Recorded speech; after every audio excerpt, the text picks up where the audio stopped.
Early starting and going back. Right now, welcome everyone, and welcome to this week's edition of the Village Law SEQFC preview show. My name's Darren, and we're doing something a little bit different this week. We've combined the FQ show and the FB show, and we're going to do a little half-year review as well as looking at this weekend's games. Of course, with COVID happening last weekend and the big lockdown, there were no games to review. So we thought we'd do a half-season report, see who's going well, see who needs to up their game, see who's disappointed. We've got just two guests with us, and they're good ones. We've got Lliam Parslow, who's a fellow admin at SEQFC. G'day, Lliam. Hello, how are you? Good. And we've got Spencer Lawson, who's our FB regular now. Yes, yeah. Waiting on my shirt to arrive so I can finally feel part of the SEQFC show permanently. Part of the family. Some KPI Sports Clobber is coming your way. So looking forward to that. All right, so let's get to it. The halfway show. Peninsula Power, mile on top in the NPL. Yes. 13 points. Surely they cannot be stopped, guys. Nope. They've certainly got that winning mentality, haven't they? And look, going into any of the games now, you got to admire them that they can get a result. I think they had 1-0 result. I forget who it was again, last week, the week before, and they're grinding out wins when they have to, and that's what makes champions, just getting something out of nothing, but doing really well there, Darren. I would suggest that Brisbane Roar are the team that have been the biggest surprise this season, given that they're second on the ladder. Yes. I had them. I didn't have them at the start of the season. I didn't have them finishing as high as it looks like they're going to go. I had them mid-table because at that time there was a lot of their regulars were going up into some of their big performers were going into the A-League team. So we were kind of wondering where that was going to leave them. Like, was that going to gut them to a point where they wouldn't have many of their star players there? But look, proven wrong completely. They've really come on leaps and bounds. I think Chris Grossman aside, I think it's a testament to Warren Moon as well. He seems to be heavily involved right across the board. Obviously, he worked as part of the academy before taking the head coach role, so I think it's a testament to him and basically him just being a lot more hands-on. Yeah. So yeah. I think all those players are going into every game feeling as if if they can individually string a few good performances together, they're actually a good chance to get a call up. Yeah, absolutely. Well, there's been a number of those players that have gone on to the A-League and now I think was it who went over to Europe just recently? Was it one of the Courtney Perkins? Courtney Perkins. So I mean, come on. I mean, that's got to be a great incentive for those young Raw blokes. They can see that their academy and their youth's really starting to come on strong, and people are going places, so they're going to strive to make something of themselves. Yeah, I mean, when you're looking at the league, they're ahead of teams such as Brisbane Olympic, who splashed the cash in preseason, and big signings. Gold Coast Knights, Lions, I think, are the disappointment of the year so far. But it's been a good year for Raw. It's just a shame that it's not tighter at the top between the first and the rest. Yeah. So there's Lions, Logan, and Easts I'd like us to talk about in just a moment. But Olympic in third place. Yes, they're in third place, but I mean, we saw their preseason signings. We anointed them as the competition favourites. Yeah. Are they the disappointment of this competition? No, personally, I don't think so. I think they had a few bad results go their way at the start of the season while they were trying to work out who was who in the zoo, and I think once that started to click, I think they started to see results, and they were playing as we thought they would. And Khan there, I mean, he's just he's done well to get him back on track. What do you think, Spencer? Yeah, like big signings. Players like Jez Lofthouse, Daniel Leck, Zach Anderson. They've got a very good spine right down the middle. So there's. Look, I wouldn't say that they're a disappointment. I would expect them to be closer to Peninsula than what they are. But yeah, I guess it'll be a big reaction from them next year. They'll push for it, but in saying that, how many more big name players can they bring into their side? Do they kind of roll with what they've got going into? Can't believe we're already talking about next year, but do they roll with what they've got moving in the next year and just allow that to gel, or do they strengthen even more? Because you look at Penn Power, like besides like what they've besides from when they started in QPL, they've maintained a pretty solid spine. Like they've strengthened in areas, but you couldn't really think they've really grabbed any players from attack behind. It's just basically being the same sort of lineup from the midfield back. They've just strengthened with people like Madley and actually no, Madley is he was there last season. He's at Knights now, yeah. But Pengele came back. He's obviously leading the goal scoring charts. But yeah, look at it. They've kind of got a system and they've stuck to it. Yeah. All right. So let's go to these other clubs. Sunny Coast Wanderers, Lions FC, Logan Lightning, Eastern Suburbs. That's 6th through to 9th. What do you think, guys? I think 6. I think 6 through the 9. I think 6. I think Wanderers, Lightning, Suburb, and East. I think they're probably about where you'd expect them to be. Logan have done very well for themselves as well to be where they are, considering they're the newbies in the NPL. But Lions, I mean, they had a number of exits in down south in the transfers, and I would expect them to be disappointed for them to be that low on the table in 7th. You know, they have high expectations for their team and for their club, and they'd be disappointed to be down 7th. I mean, having said that, if the stats are right to go by, I mean, they've only had 3 losses, but look at the draws, five draws. You know, it's just are they not? Is the mentality there kind of slipping a bit when you're with draws? I mean, do you try and strive for the win, or are they just kind of waiting and they're just holding back? Are they parking the bus? You know, who knows? Is there a leader amongst them to try and force these results? Like Power, you know, they're grinding it out. But Lions, with 5 draws there and 3 losses, they'd be disappointed with that. Spencer? Yeah, I think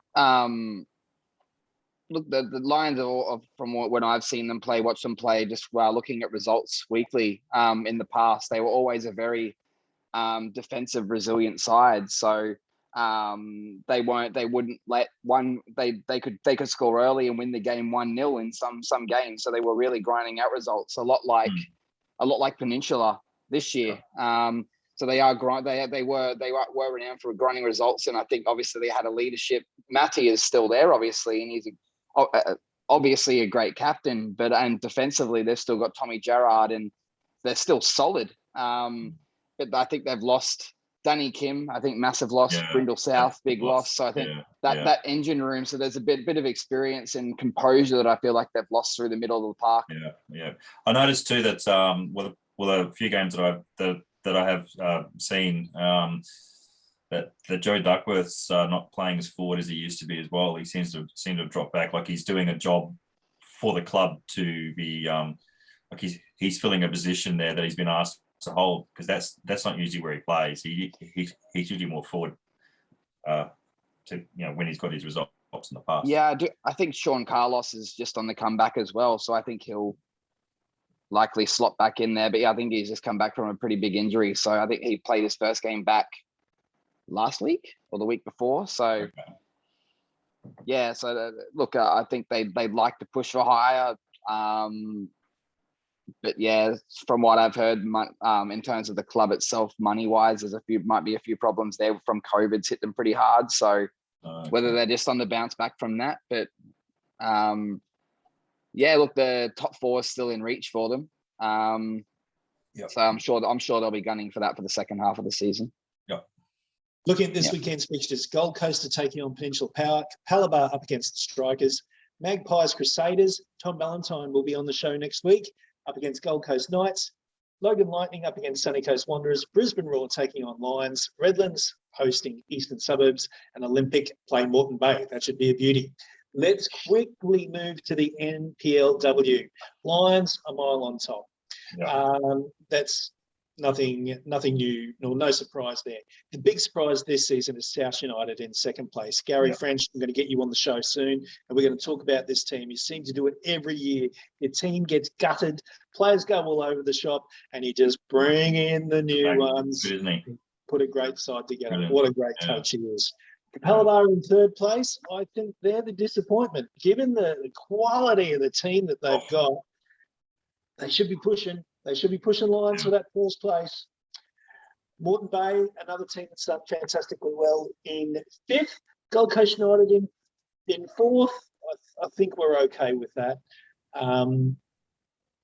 We're okay with that. Just looking down the ladder, East's in sixth, Olympic, Western Pride, Sunny Coast Wanderers, QAS. Now, we should get a better second half of the season from them, as we generally do. Southwest Queensland Thunder, I'm going to put them in the disappointments basket as well. Only 2 points. After having such a great end of season last year, would have hoped that they could have carried that momentum into this year.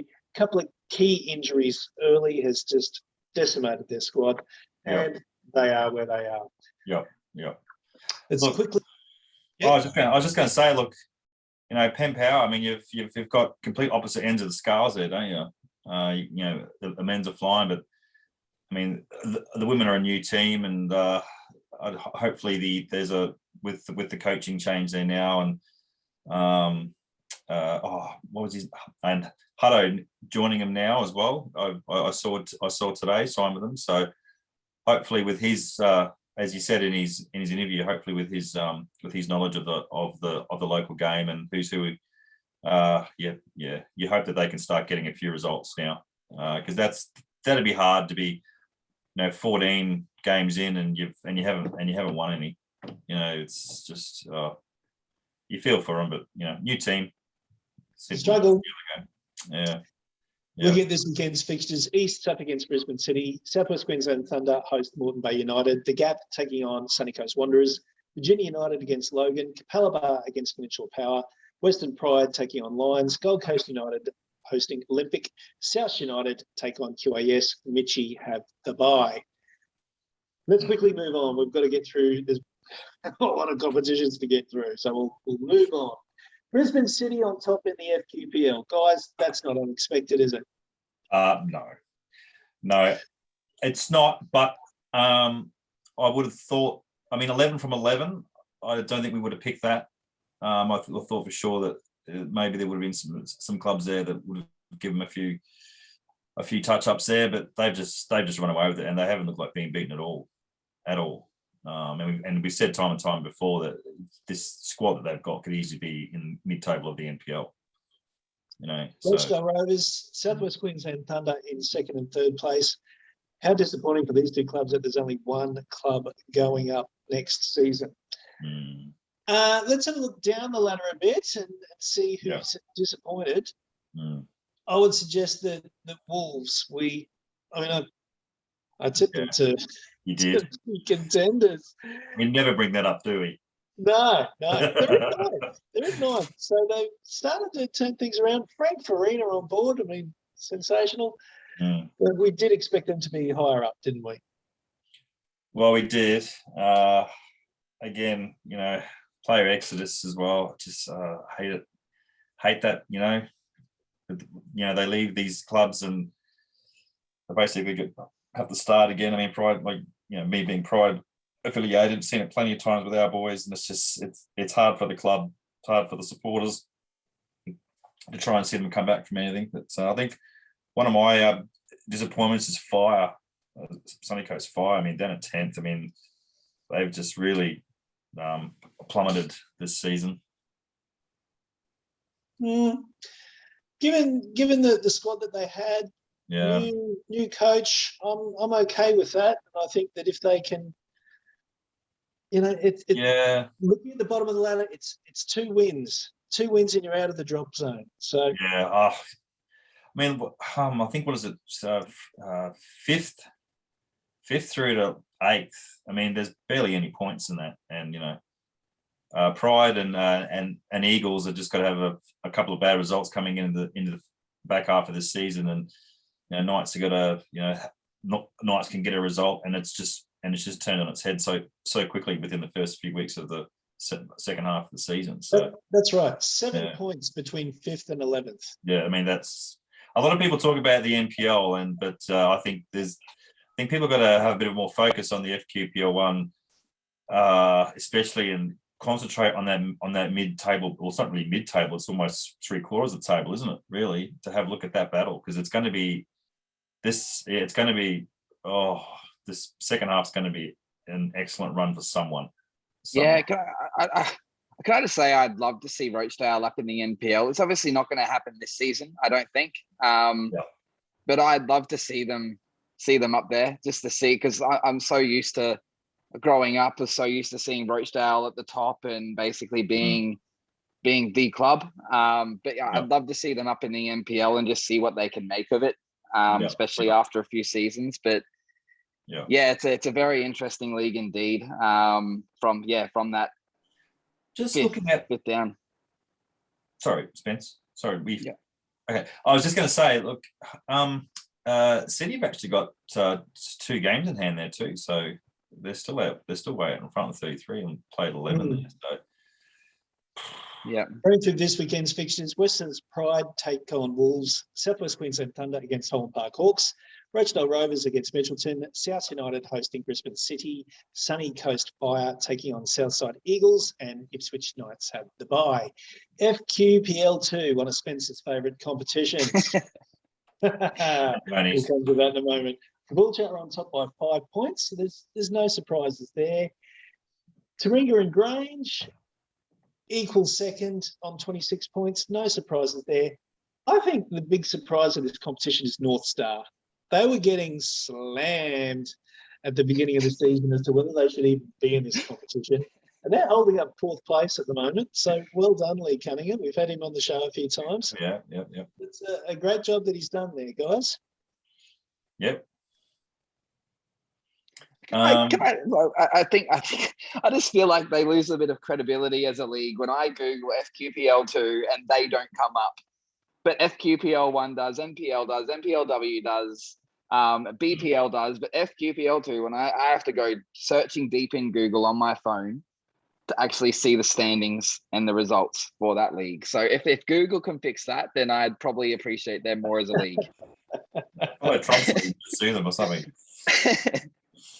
Yeah, I think Caboolture, as Terry was saying, they've got a number of injuries to some key players, so they're really testing their depth at the moment. So it'd be an interesting second half of the season. If it's well into the second half though, isn't it, for them? Would it be?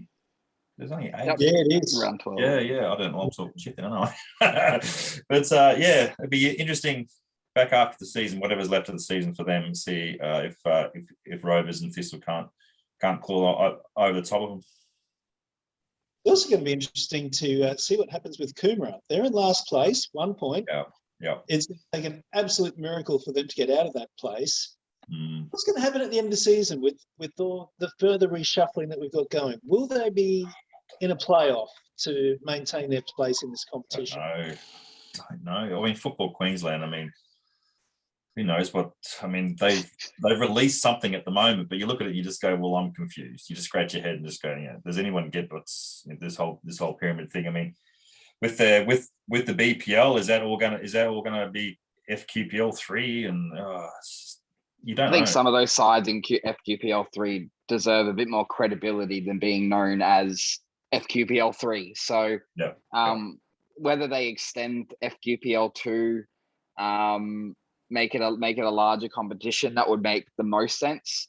Coomera is obviously, they had a massive, as you were talking about it before, massive exodus of players, and that's hurt them badly. So whether or not they can strengthen towards, then I'd personally love to see them replaced if they're not looking at because look, at the end of the day, you want to have these NPL, QPL, and QPL 2 at the moment are supposed to be the premier competitions of Queensland. So really, you'd expect, but you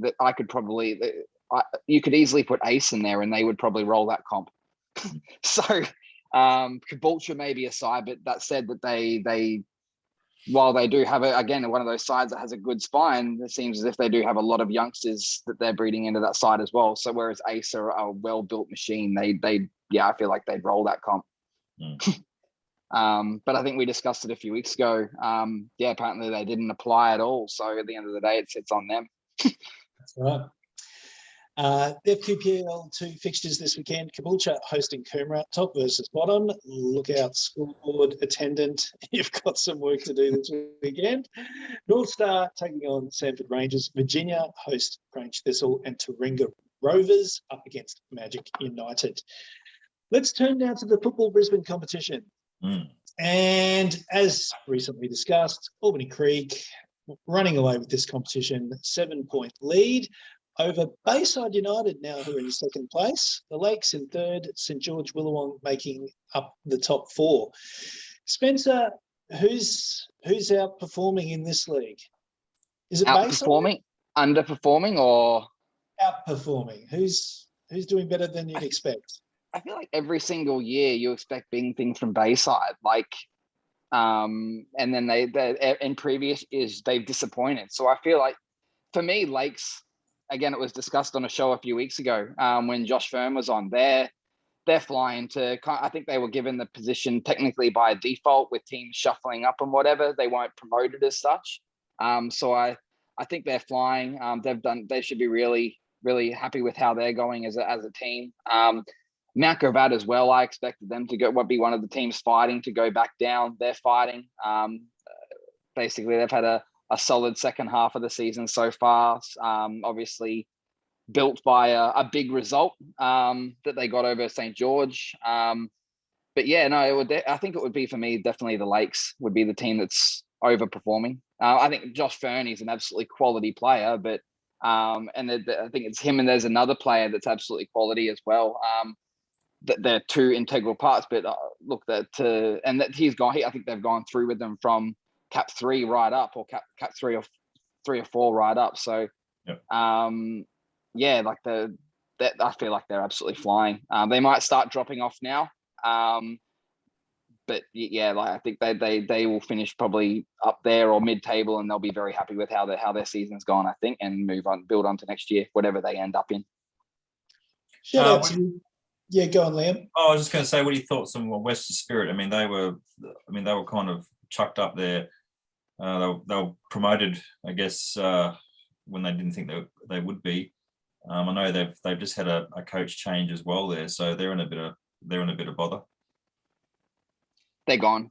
Put it simply. I think there's a few big games this week, particularly. So Gap and Centenary. That's if Centenary get the result like they should, I'd write off Centenary.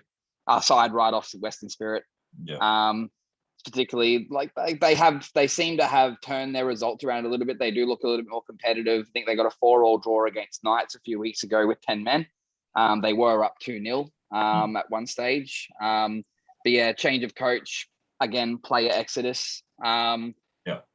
Stefan's gone. That's their captain. I think he's gone to Logan Village of all places. So it's a big turnaround. So it's a good opportunity for them to start breeding some young players. Apparently they've got a really good youth set up, so it'll be a good chance to get a few of their 18s in, give them that experience as well.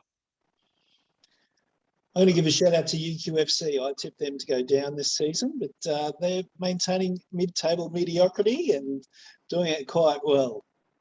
All right, let's have a look at the fixtures this weekend. The Gap hosting Centenary Stormers, as Spencer's just mentioned. Western Spirit up against Mount Gravatt. UQFC host the Lakes. Bayside United against Brisbane Knights. Toowong hosting Albany Creek. And Acacia Ridge take on St George Willawong. I'd say if you had to pick one team as a disappointment, it's probably considering the lofty standards that they set last season, you've got to go with St. George there, right? Yeah. Yeah, look, they're still in touching only distance. a small drop. Yeah, they're still in touching distance, but Albany Cricket got the game in hand. You'd expect them to win that. I wouldn't expect them to lose a game this season. Yeah, again, if we've spoken about MPL, QPL2, the leaders are running away with it. So there's gonna, I can see a fair bit of movement going around in the off season to basically bridge those gaps amongst all those leagues. Let's have a look now at the Brisbane Women's Premier League. And Broadbeach United are on top by a whopping 17 points. I went and watched this side on Tuesday night. They are phenomenally good. They are really good. Such athletic players, such poise and balance all across the field. Really good team to watch. I wouldn't put them as the outperforming team, because given the quality of their squad, you'd expect this from them. I'm going to go with Carina at the moment. They're in second place on 20 points. They've lost Amber Sims during the week to Capalaba, or maybe it was 2 weeks ago, maybe even 3 weeks ago. So they could be dropping down the ladder in the next few weeks, given that they've lost the linchpin of their attack. Kangaroo Point Rovers in third, where they expect to be. As a disappointment, I'm going to go with Annerley. They're in sixth place. They've got such an experienced team with some great players in their squad. Just haven't quite got their mojo this season. They've had strikers playing in goals. Just haven't quite got it going. It just not their year, which happens sometimes. Yeah, when you have that happening, it's a bit of a worry, isn't it? When you've got players backing up in positions that they're really not supposed to be. Yeah. To be fair to Donna Smith, she did play all of last season in goals, but you want to see her in the outfield. She's such a great player. The Lakes, I know that they're on 0 points, but given that their squad was absolutely decimated after last season, they're starting again. It's kind of what you expect. The bar wasn't going to be that high for the Lakes this season. Let's have a look at this weekend's fixtures. Grange Thistle up against SEQFC, Broadbeach taking on Annerley, Carina hosting Robina, and Kangaroo Point Rovers up against the Lakes. Let's move to Village Law Capital League 1. Now, the team on top of the ladder, they've got to be the team that's outperforming, Spencer. Newmarket. Yeah. 100%. If at the start of this season, I would have easily picked your teams like Logan Metro, Pine Hills, even Ripley to be the teams that would be up there. Definitely did not expect Newmarket to be up there. Even North Pine, to be honest, I didn't really expect them to be up there. It was definitely Ripley, Pine Hills, and Logan Metro carrying on their previous seasons and continuing pushing on. Pine Hills started a little bit slow, but they're starting to build some momentum, and after splashing the money. I still don't know what they're paying Parky, but I'm assuming it's a fair bit. But so it's definitely a very, very good league to watch from afar at the moment. So apart from obviously winning more games, Newmarket, what's been their rise to fame there? Just well drilled, or? I have no idea. No idea. They're just a squad that's just come on really well and yeah, it looks like a side that's been together with a few little additions here and there. Would have expected them to be mid-table, but yeah, no, they're absolutely flying at the moment. Whether or not they have a dodgy second half of the season, that's to be seen. But absolutely flying at the moment. All right. Given that we'll give them probably the outperformance out of all the leagues, I think we could give Newmarket that trophy. Underperforming in this league, we've got to go with Carina, haven't we? The dodgy start to the season. They're starting to get a couple of wins on the board now, but I think we expected more from that side.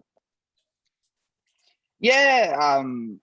Look at them, Sax Creek. I always for some reason expect bigger things from Sax Creek. But yeah, definitely those two sides. Carina, you'd expect them to be higher up the table.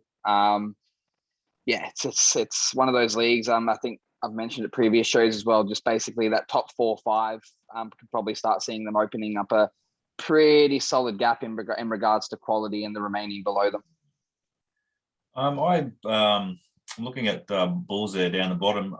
I'm a bit confused as to why they're down there, because I'll be honest, I haven't been a lot of Cap 1 games like I did last season, but the one game I did go to was the Bulls Ripley game out there at Sutton Park, and Bulls just ripped Ripley Valley a new one that game. Yeah. So there's it was on camera too. Yes. So there's something there in that squad that's capable of doing of performing well, because we've seen it. Mate, it took the Derby for them to get up and perform like that. But if they kept that mentality going for the remainder of the season, they could be up there, a lot higher than what they should be. Well, they pushed Ripley last week as well. A few weeks ago, they pushed them. So Ripley got up 3-2 at home. But yeah. There's, as you said, there's obviously something there. Yeah. Whether they've left it too late. It's that them sort of games are much like Mount Gravatt over St. George a few weeks ago. It's them sort of games that you need to take something from and basically run with it. Yeah. So, yep. Looking at this weekend's fixtures, Ripley had the bye after their cup win last night. Pine Hill taking on Ipswich City Bulls. Yeah. An upset win for Ripley over the Lakes. So Pine Hill's hosting Ipswich City, North Point up against Moggle, Newmarket. It's the new derby, Newmarket against New Farm. Newmarket against New Farm, new derby, like it. Sluts Creek taking on Logan Metro, and AC Carina on the Friday night game taking on Annalee. All right, let's move down to Village Law Capital League 2. North Brisbane, 25.6 point leaders over Clairvaux. Spencer, North Brisbane. Do we see this coming? Yeah. No, yeah. This is a very balanced league, I feel. Capital 2 and 3 extreme. Like, I think it's taken a while. The capital leagues have taken a few years to kind of balance themselves out after the removal of Cap 4, and basically start balancing the leagues out to make them more competitive. North Brisbane, obviously they've lost that one game to Barden of all teams. But I feel, look, it's a very, very competitive league. North Brisbane, look, it's no surprise. They've got the infrastructure, they've got the area, they're in the area to draw some quality players. I'd safely say that they're going up next year, albeit no matter what, depends what the structure is, obviously, how things look. But that second place, that fight for that second place is very interesting. You got Clairvaux. Don't know much about them, but I know that their goalkeeper is absolutely quality. The Springfield, they're starting to get a lot of their first team players back from injury. Probably still misfiring a little bit, but hopefully the last few results start kickstarting them and get them up to where they need to be. Redcliffe, any side, as much as I hate to admit it, any side with Jamie Hillier has a chance to go big. They're actually got each other this weekend. On Sunday, it's a film game. So Springfield Redcliffe this weekend. So that'll be a very, very interesting game. But yeah, it's besides that, obviously West Side, they had it was spoken about a few weeks ago. They had a very solid preseason. They were very dangerous in preseason. They played in the Springfield Cup. They had a few solid results. But yeah, since the season started, they've just been absolutely horrible. I could have said something else then, but they haven't really shown that preseason form or carry that into the season. So it's very interesting to see how they finish the season. Oxley somehow always managed to stay where they are somehow. So yeah, it's and Narangba actually, Narangba would be my disappointment. Yeah, I'd Definitely. say them and Willowburn. Willowburn might come home with a wet sail, but yes, Narangba and Willowburn, they've got to be the two disappointments. When you've got Andre Bonotto, David Chambers, we all know his history on the SEQFC page earlier in the year, searching for a contract. So God knows how much they're paying him at Narangba. Michael Baird with his greasy long ponytail. When you've got experience, and Andre Bonotto is a big one. I'd rate him higher than Jamie Hillier. He should be doing wonders for that side every week. He should be winning them games alone like Jamie Hillier did last year. So yeah, it's very interesting to see them all the way down there. I don't think Nathan Walker's ever seen coached a side that's that low, to be honest. So it's interesting.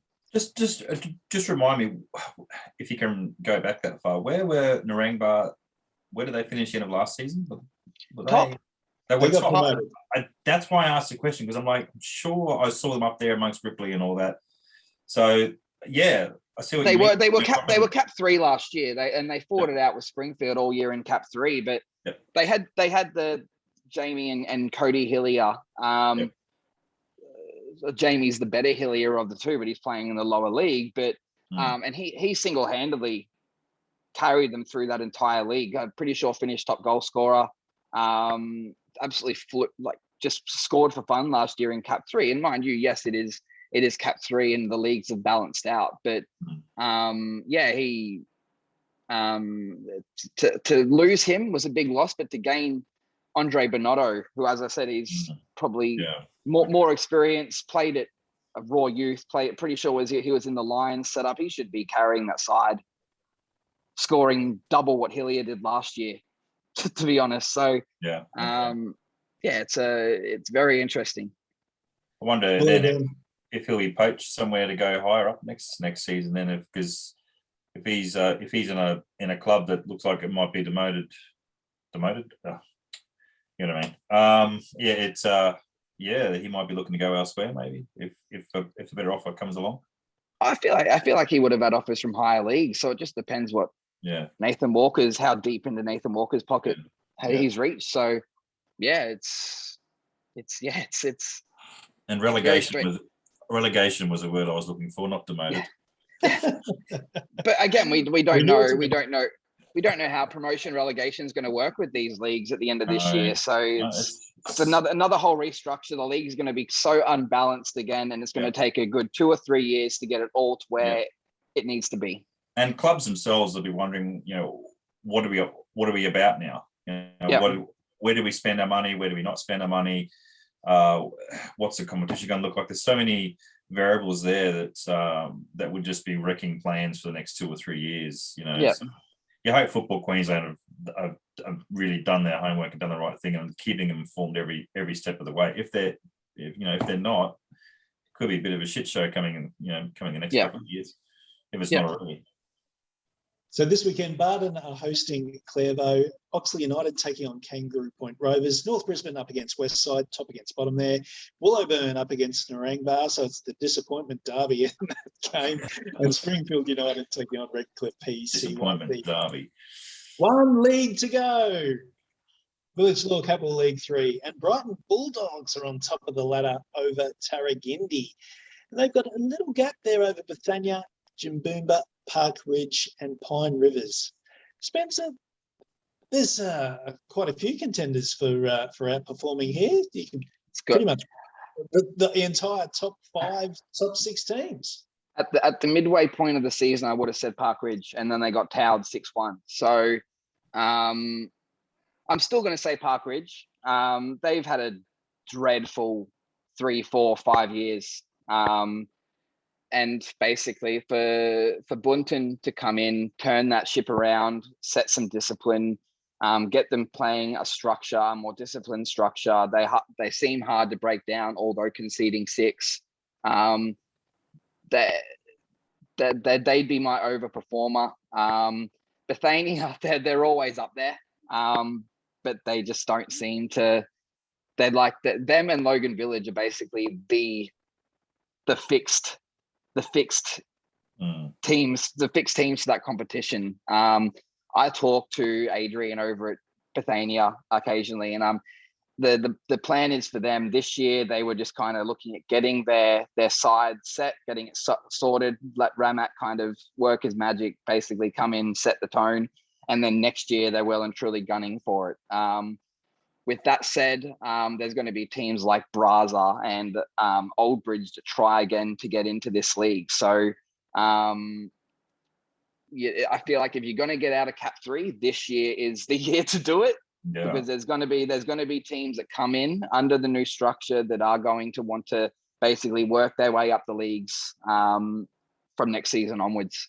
My understanding is Braz has tried for the last 2 years to get in, and they've been declined the last two because they don't have their own pitch or their own field as such. So, and Old Bridge, disciplinary reasons is my understanding as to why they haven't been in. So, they don't want another Brisbane Athletic sort of situation, I believe. So, yeah, it's a Capital Leagues, as I said before, it's probably the most balanced it's been in years, and it's about to get thrown out.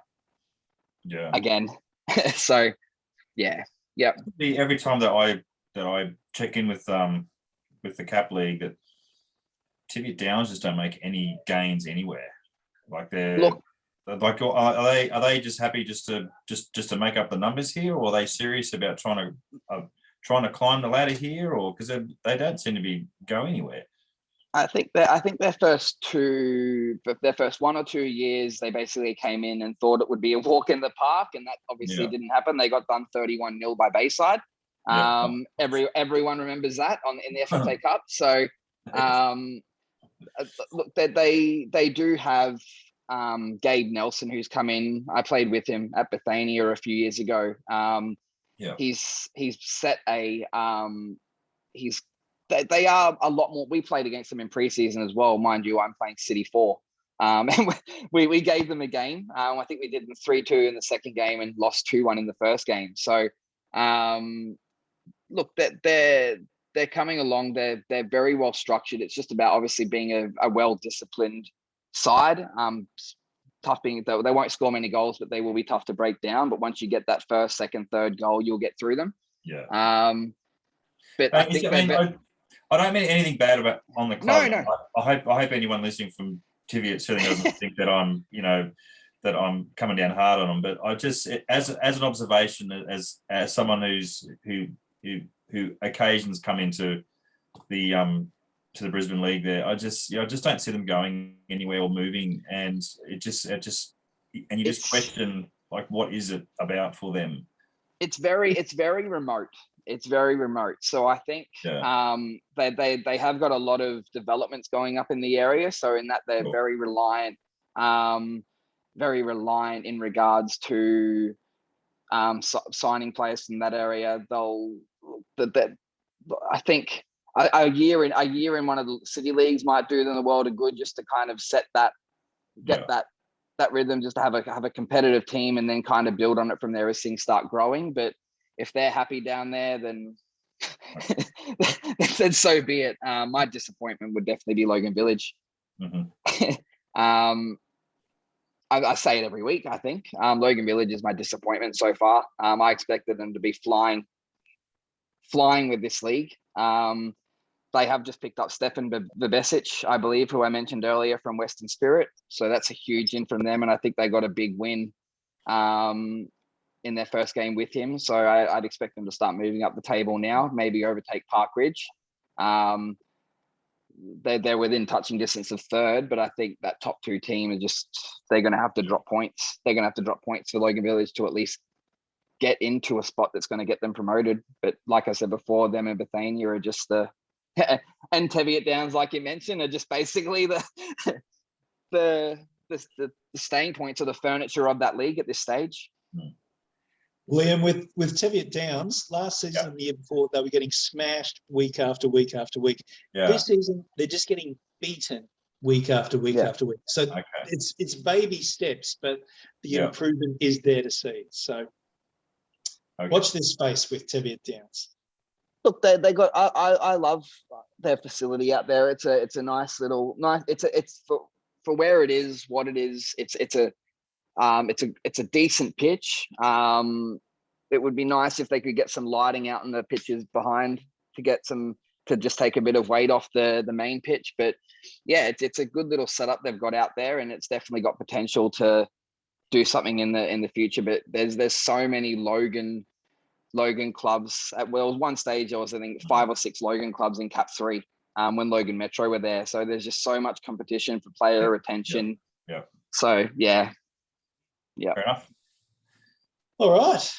I think that's our show, guys. Bit of a marathon, but certainly well worth going through all these leagues and picking out the good, the bad, and the ugly from it all. No worries. That's why we're here. We love talking the football, don't we? It's good. We do. Yes. All right. So next week we'll go back to our regular format with the FQ and the FB show, and we'll get all our coaches in from and players and presidents and whatever from all the other teams. So we'll just try something a little bit different this week. That's the show. Thank you for tuning in. Thank you for sticking with us, and hopefully we'll see you all next week.